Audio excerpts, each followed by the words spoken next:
Good morning students, all of you. आज अपन पढ़ते हैं कक्षा 10 के सामाजिक विज्ञान का अध्याय 1 स्वर्णिम भारत, प्रारंभ से 1206 ईस्वी तक। उसमें अपन पढ़ रहे हैं मौर्य काल। तो मौर्य काल कब से कब तक था? 322 ईसा पूर्व से 185 ईसा पूर्व तक भारत में यानी मगध साम्राज्य में शासन करते थे, जो संपूर्ण भारत में ये शासन किया था। उसमें अपन राजाओं के बारे में पढ़ लिया। चंद्रगुप्त मौर्य ने मगध साम्राज्य की स्थापना करते हैं और वहाँ पर मौर्य वंश की स्थापना करते हैं मगध में, घनानंद को हराकर। उसके बाद चंद्रगुप्त मौर्य का बेटा बिंदुसार, बिंदुसार का बेटा अशोक, अशोक का बेटा दशरथ, कुणाल, संप्रति वगैरह, और अंतिम मौर्य सम्राट होता है वृद्धरथ।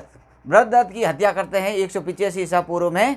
उसका ही ब्राह्मण मंत्री होता है पुष्यमित्र शुंग, और शुंग ने उसकी हत्या करके एक मगध में शुंग वंश की स्थापना करता है और मौर्य वंश की इसी के साथ समाप्ति हो जाती है। इस दौरान मौर्य जब 322 से 185 ईसा पूर्व के मध्य मौर्य काल था, मौर्य वंश का शासन था, उसमें राजाओं के द्वारा क्या क्या मौर्य वंश का प्रशासन कैसा रहा था। तो अपन आज पढ़ते हैं मौर्य प्रशासन। क्या पढ़ेंगे? मौर्य प्रशासन। मौर्य काल में भारत में पहली बार केंद्रीयकृत शासन व्यवस्था की स्थापना की गई थी। क्या की थी? केंद्रीयकृत शासन व्यवस्था पहली बार भारत में मौर्य शासन काल में मानी गई थी। उसमें केंद्रीय सत्ता थी, वो केंद्रीय सत्ता राजा में निहित होने के बावजूद भी वह निरंकुश राजा नहीं थे। वो सरकार यानी कि जनता का भला चाहते थे। कौटिल्य ने राज्य के 7 अंग बताए। कौटिल्य ने राज्य के कितने अंग बताए थे? 7 अंग बताए। राज्य के अंग किसने बताए? कौटिल्य ने। कौटिल्य के पुस्तक का नाम अर्थशास्त्र। कौटिल्य के पुस्तक का नाम क्या है? अर्थशास्त्र। तो अर्थशास्त्र में लिखा गया है कि राज्य के अंग, किसके अंग? राज्य के अंग कितने होने चाहिए? 7 अंग होने चाहिए। कितने अंग होने चाहिए? राज्य के अंग 7 होने चाहिए। उसमें राजा, अमात्य,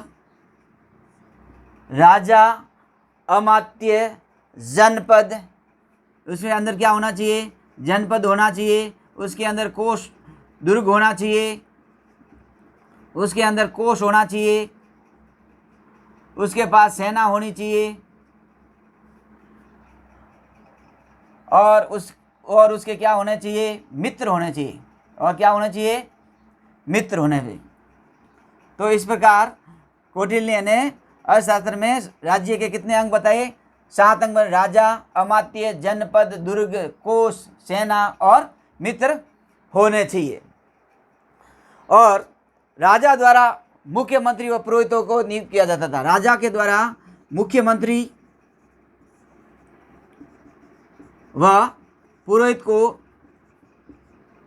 पुरोहित को नियुक्त किया जाता था, और इन पुरोहितों का चरित्र भली भांति पहचान कर, इन पुरोहितों का क्या करते थे? चरित्र का भली भांति जांचने के बाद ही उनको नियुक्त करते थे। और इस परीक्षण को उपधा, इस परीक्षण को क्या बोला गया था? उपधा परीक्षण कहते थे। यानी कि उपधा परीक्षण क्या होता था? राजा के द्वारा मुख्यमंत्री व पुरोहितों की चरित्र जांच के उनकी नियुक्ति करना उपधा कहलाता था। ये लोग मंत्रिमंडल के अंतरंग सदस्य थे। ये दोनों क्या थे? मंत्रिमंडल के अंतरंग सदस्य हुआ करते थे। मंत्रिमंडल के अलावा एक परीक्षणा यानी परिषा मंत्रीण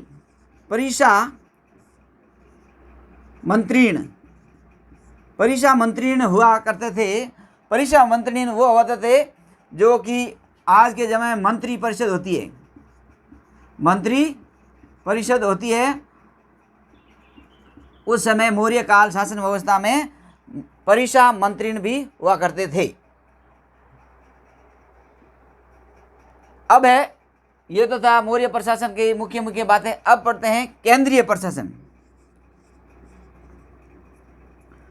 केंद्रीय प्रशासन केंद्रीय प्रशासन था जो संपूर्ण मौर्य शासन का जो भी संपूर्ण था वो केंद्र सरकार के द्वारा, यानी कि वर्तमान में केंद्र सरकार होती है, अपने भारत में केंद्र सरकार है, जो दिल्ली में शासन करता है वो पूरे भारत में शासन माना जाता है। तो उसी प्रकार जब मगध साम्राज्य में राजा शासन कर रहे थे तो वो पूरे संपूर्ण भारत में जितने भी उसके प्रांत थे, प्रांतों में किसका शासन माना जाता था? मौर्य वंश का शासन माना जाता था। तो उस प्रकार केंद्रीय प्रशासन कैसा था? अर्थशास्त्र में कौटिल्य ने 18 विभागों का उल्लेख किया है, यानी कि अर्थशास्त्र में कौटिल्य ने 18 विभागों को बताया गया है, और 18 विभागों के अध्यक्ष को तीर्थ, क्या कहते थे? तीर्थ कहा जाता था। 18 विभागों के उल्लेख है कि उस अर्थशास्त्र में उल्लेख मिलता है कि 18 विभाग मिलते हैं, उन विभागों के अध्यक्ष को तीर्थ कहा जाता था, और तीर्थ के अध्यक्ष को महामात्र, और इसी तीर्थ के अध्यक्ष को महामात्र क्या बोला जाता था? महामात्र कहलाते थे। यानी कि कौटिल्य के द्वारा केंद्रीय प्रशासन में 18 विभाग बताए गए, और इन विभागों को तीर्थ कहा जाता था, और तीर्थ के अध्यक्ष को महामात्र कहलाते थे। क्या कहलाते थे? महामात्र कहलाते थे। इस प्रकार 18 विभाग कौन कौन से थे? अपन प्रमुख जो विभाग है उनके बारे में चर्चा करते हैं। पहला है समाहर्ता। समाहर्ता है वर्तमान के वित्त मंत्री। वर्तमान का वित्त मंत्री का कार्य होता है, उस समय मौर्य काल में क्या करते थे? ये वित्त मंत्री का कार्य करते हैं। उनका कार्य क्या क्या होता था? इसका कार्य राजस्व एकत्रित करना, आय व्यय का ब्यौरा रखना, और वार्षिक बजट तैयार करना। ये सारा कार्य किसका होता था? समाहर्ता का कार्य होता था। दूसरा है सन्निधाता। सन्निधाता को कोषाध्यक्ष कहते थे। सन्निधाता को क्या बोला गया? कोषाध्यक्ष, यानी कि कोषाध्यक्ष कहा गया। और कोषाध्यक्ष का कार्य क्या होता था? अलग अलग प्रांतों में क्या करना था? कोषागार का निर्माण करना और अन्नागार का निर्माण करना होता था, यानी कोष गृह बनाना और अन्नागार बनाना होता था। इसके अलावा अर्थशास्त्र में और विभाग बताए थे, उसमें से एक प्रमुख विभाग है कोषाध्यक्ष, सीता अध्यक्ष। सीता अध्यक्ष है वो सरकारी भूमि को सीता बोला जाता था, उसका अध्यक्ष यानी कृषि मंत्री होता था। पणिया अध्यक्ष यानी व्यापार करने वाला, यानी कि अपने कहते हैं मारवाड़ी में बौनिया। वो बौनिया क्या करता है? व्यापार करता है। आज भी बौनिया क्या करते हैं? व्यापार करते हैं। तो उस समय उसका कहते थे पणिया अध्यक्ष, यानी व्यापार करने वाला। सूत्राध्यक्ष यानी सूत काटने वाला या बुनाई करने वाला। लूना अध्यक्ष यानी बुच्चड़ खाना। लूना अध्यक्ष क्या होता था? बुच्चड़ खाने का अध्यक्ष। विविधता अध्यक्ष यानी चारागाह भूमि का मंत्री बनाया गया था, उसका अध्यक्ष। फिर है लक्षणा अध्यक्ष होता है अपने आरबीआई के गवर्नर जैसे होते हैं। आरबीआई के वर्तमान में आरबीआई गवर्नर क्या करता है? मुद्रा को जारी करना। उस समय मुद्रा को जारी कौन करता था? लक्षणा अध्यक्ष करता था। फिर है पोतवा अध्यक्ष यानी नाविकों के बारे में, नाविकों की जानकारी, यानी नावों के समुद्र पार युद्ध करने जाने के लिए जो नावों की आवश्यकता थी, उसको पोतवा अध्यक्ष। फिर है बंदरागार अध्यक्ष वो होता था जो कि क्या करते थे? ये बंदियों के बारे में छोड़ना है, सजा कम करवानी है, इसके बारे में। आठविक यानी वन विभाग का अध्यक्ष। आठविक किसको बोला गया है? वन विभाग का अध्यक्ष इत्यादि थे। इसके अलावा युक्त भी और उपयुक्त भी। उसके बाद महामात्य तथा अध्यक्षों को नियंत्रण में छोटे स्तर के यानी निम्न स्तर के कर्मचारी भी हुआ करते थे। तो इस प्रकार अपने केंद्रीय प्रशासन पढ़ा।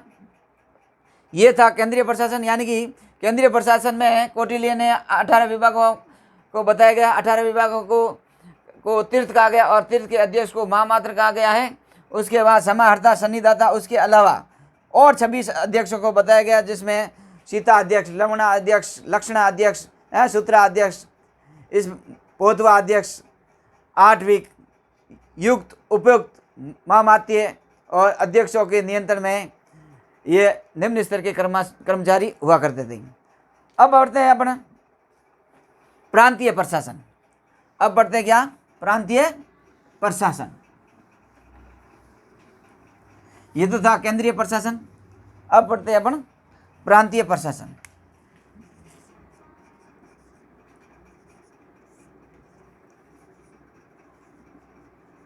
प्रांतीय प्रशासन में सम्राट अशोक के समय 5 मगध का साम्राज्य 5 प्रांतों में बटा हुआ था। किसके प्रांतों में? 5 प्रांतों में बटा हुआ था। 5 प्रांत कौन कौन से थे भाई? उत्तरापथ, नंबर 1 उत्तरापथ। उत्तरापथ कौन सा था? तक्षशिला। उत्तरापथ, तक्षशिला।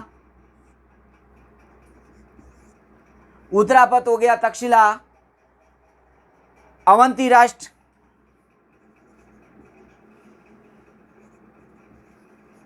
अवंती राष्ट्र, अवंती राष्ट्र की उज्जैनी, इसकी राजधानी क्या थी? उज्जैनी। अवंती राष्ट्र के बाद है अपना कलिंग, जो कि बड़ी घटना के बाद, अशोक की बड़ी घटना के बाद युद्ध हुआ था। उसी बड़ी घटना के बाद अशोक का धर्म परिवर्तन, यानी कि उसके हृदय परिवर्तन कर देता है। वो था तीसरा है कलिंग।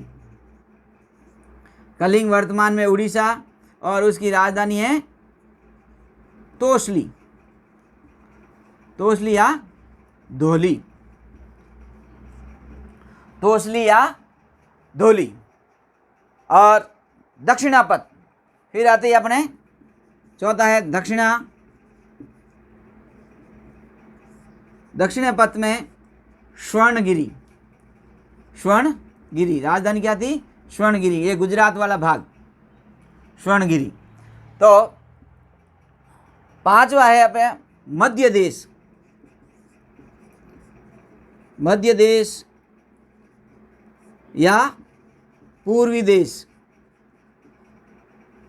ये मुख्यतः मगध, यानी मगध का पूरा मगध था, इसने पाटलिपुत्र राजधानी थी, पाटलिपुत्र। तो चंद्रगुप्त मौर्य, मौर्य के बाद बिंदुसार, बिंदुसार के बाद अशोक।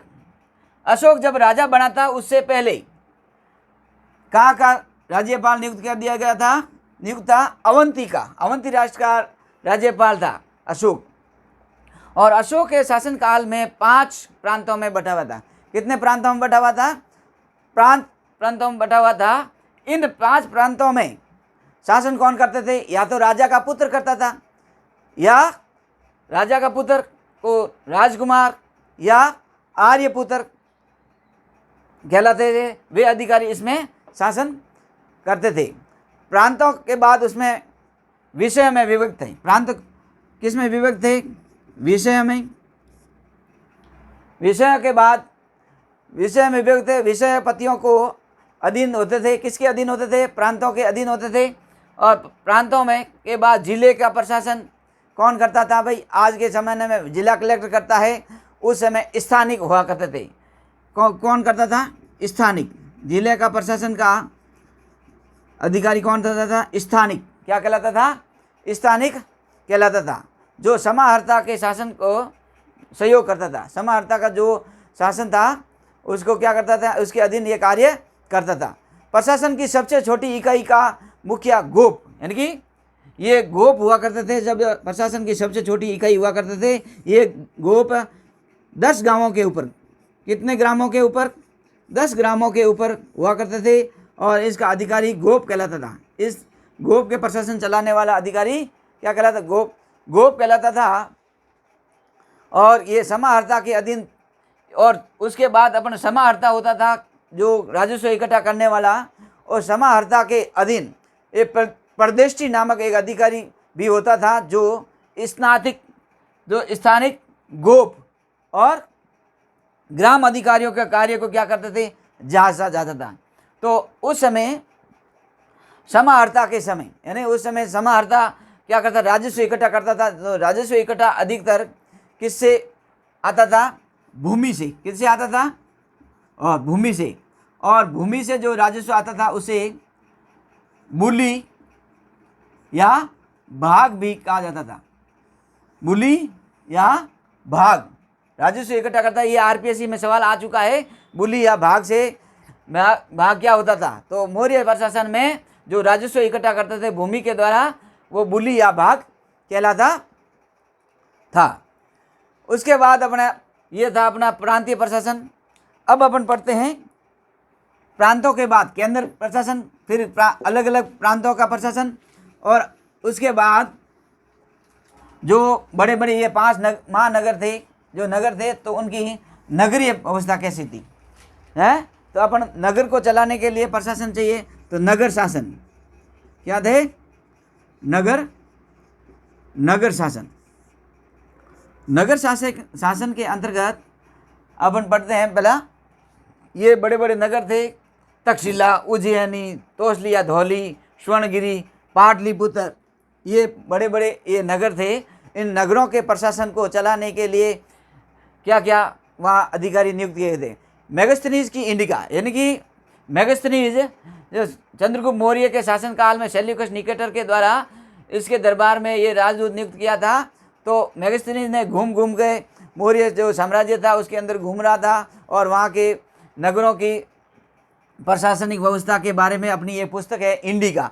मेगास्थनीज की पुस्तक का नाम क्या है? इंडिका। इंडिका में बताता है कि नगर शासन का प्रबंध 30 सदस्यों के द्वारा किया जाता था। किसके द्वारा किया जाता था? 30 सदस्यों के द्वारा किया जाता था।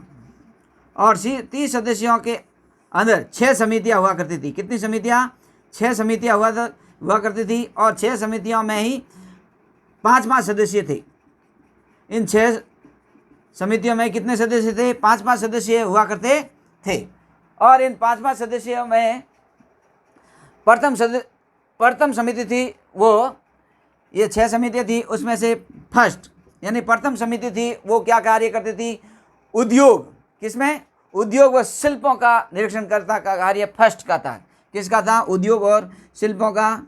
दूसरी समिति का कार्य होता था विदेशियों की देखरेख, यानी कि वीज़ा वगैरह जारी करते थे ना, विदेशी जो बाहर से आते हैं उनका देखरेख में दूसरी समिति का कार्य है। तीसरी समिति का कार्य है जन्म मरण का पंजीकरण करना, जन्म मरण का लेखा जोखा रखना, ये तीसरी समिति का कार्य हुआ करता था।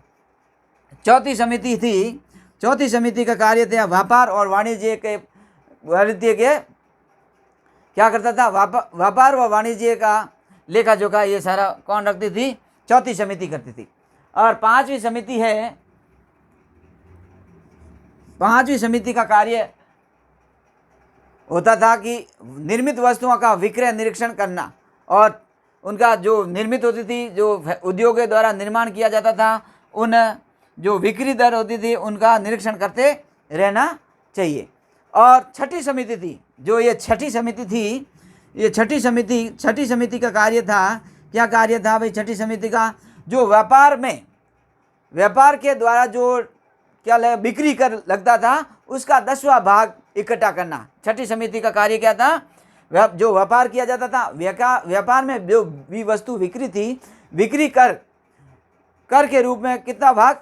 1/10वां, यानी 10वां भाग उसमें वसूल करना था, जिसको वर्तमान समय में जीएसटी होती है। उसी तुम्हार ये छठी समिति जो कार्य करती थी। और इस प्रत्येक समिति के कितने सदस्य हुआ करते थे? 5 सदस्य हुआ करते थे। तो इस प्रकार नगर प्रशासन में 30 सदस्य होते थे, और 30 सदस्यों के 6 समिति होते थे। और 6 समितियों में कितने सदस्य हुआ करते थे? 5-5 सदस्य होते थे। एक समिति में 5, दूसरी में 5, तीसरी में 5, चौथी में 5, पाँचवीं में 5 और छठी में 5। कुल मिलाकर कितने सदस्य थे? 30 सदस्य हुआ करते थे। अब अपन पढ़ते हैं, पहले पढ़ा केंद्रीय प्रशासन, प्रांतीय प्रशासन, नगर शासन। अब पढ़ते हैं मौर्य प्रशासन में, मौर्य प्रशासन के अंतर्गत अपन पढ़ते हैं सैन्य व्यवस्था। क्या पढ़ेंगे? सैन्य व्यवस्था। सैन्य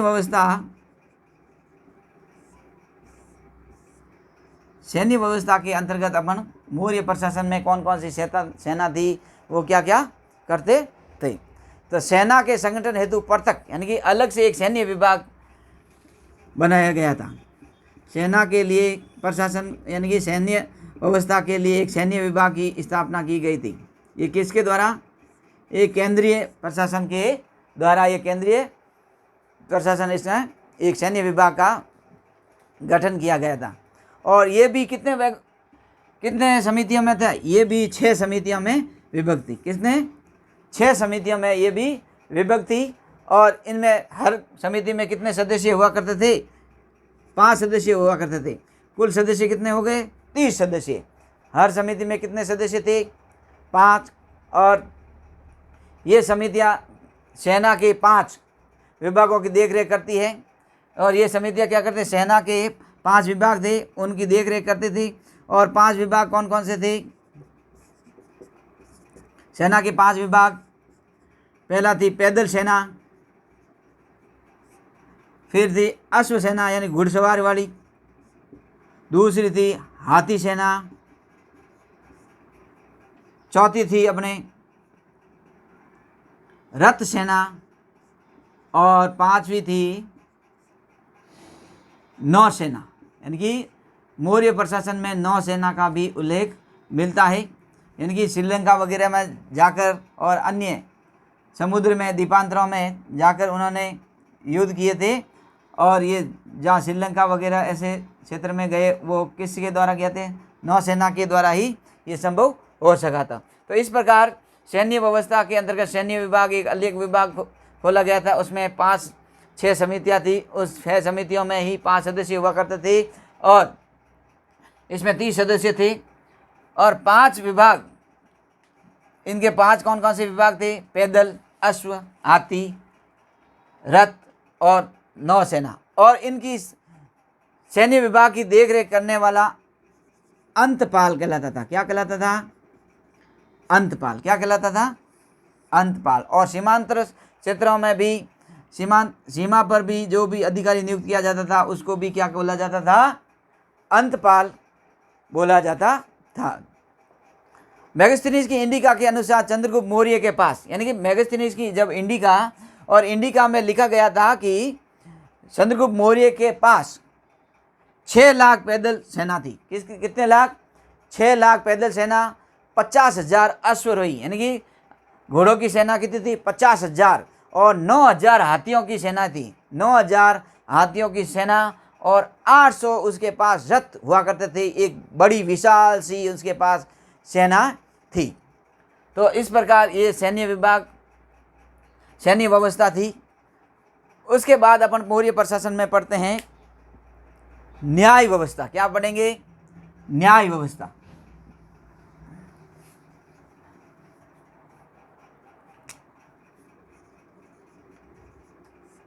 न्याय व्यवस्था।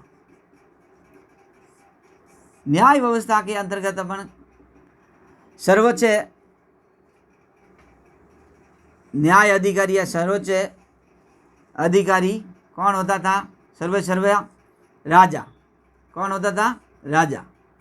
और सबसे निम्न स्तर का न्यायालय होता था ग्राम। क्या होता था? ग्राम।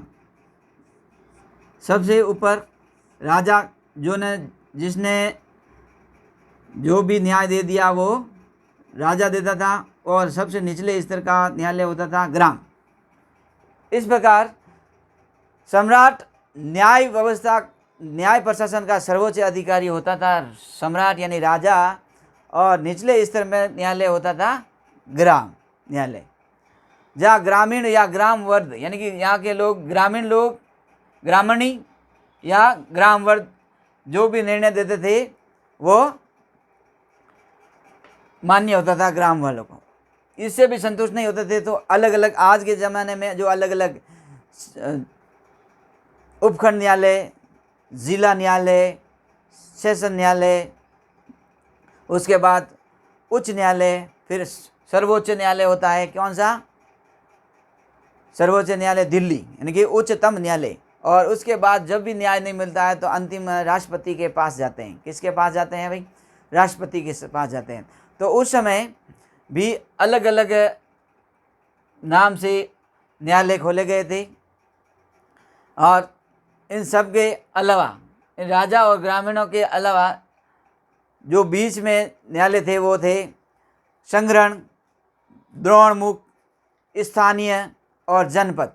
ऐसे न्यायालय होते थे, यानी कि संग्रहण यानी समिति स्तर की, द्रोणमुख तहसील स्तर की, और स्थानीय यानी जिला स्तर वाले न्यायालय, और जनपद यानी हाईकोर्ट। एक राज्य का एक यानी कि हाईकोर्ट हुआ करता था। तो उसी प्रकार आज के जो न्याय व्यवस्था है, उसी प्रकार उस समय भी एक न्याय व्यवस्था थी। किसके शासनकाल में? मौर्य प्रशासन में।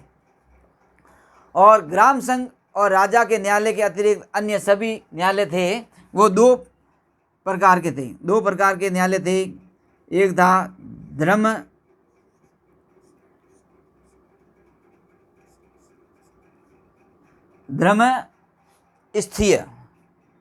धर्मस्थीय,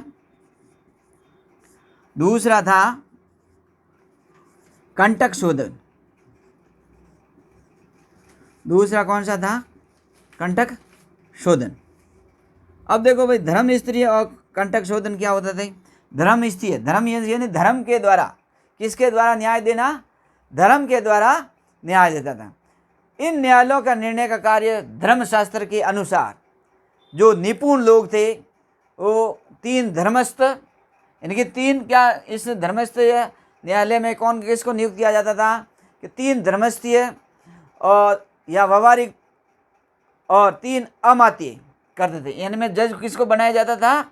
तीन धर्मस्थीय या व्यवहारिक और तीन अमात्य, ये 6 लोग क्या करते थे? उनमें न्याय करते थे। धर्मस्थीय एक प्रकार का क्या है? दीवानी न्यायालय। दीवानी न्यायालय में क्या क्या होता है भाई? दीवानी न्यायालय हुआ करते, वर्तमान में दीवानी न्यायालय है, उस समय धर्मस्थीय न्यायालय हुआ करते थे। इसमें चोरी है, डाका है, लूट है, और ऐसे मामलों को, चोरी, डाकी, लूट, डाका डालना, ये साहस कहलाता था। क्या कहलाता था? साहस। याद रखना, साहस क्या होता है? मौर्य प्रशासन में साहस दीवानी न्यायालय के अंतर्गत चोरी, लूटपाट और डकैती करना क्या कहलाता था? साहस। और साहस में को ये किस में रखे जा सकते हैं? धर्मस्थीय न्यायालय में ही ये साहस वाले मामले रखे जा सकते थे। ये धर्म कंटक शोधन में नहीं रखे जा सकते हैं। ये किस में रखे जा सकते हैं? धर्मस्थीय न्यायालय में ही रखे जा सकते हैं। इसमें कुवचन, मान हानि, मारपीट के मामले भी धर्मस्थीय न्यायालय में ही लाए जाते थे, जिन्हें वाक पारुष्य, इसको क्या बोला जाता था? वाक पारुष्य, दंड पारुष्य कहा जाता था। इसमें क्या करते थे? वाक पारुष्य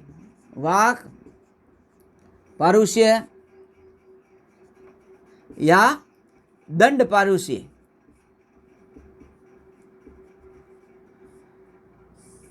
ये वाक पारुष्य या दंड पारुष्य के नाम से भी जाने जाते थे, क्योंकि ये कुवचन यानी कि बुरा बोलने पर, मान हानि करने पर, या कि मारपीट के मामले हो जाने पर किस में करते थे? ये धर्मस्थीय न्यायालय में लाए जाते थे। और धर्मस्थीय न्यायालय में लाना, इसको क्या कहलाता था? वाक पारुष्य या दंड पारुष्य कहलाता था।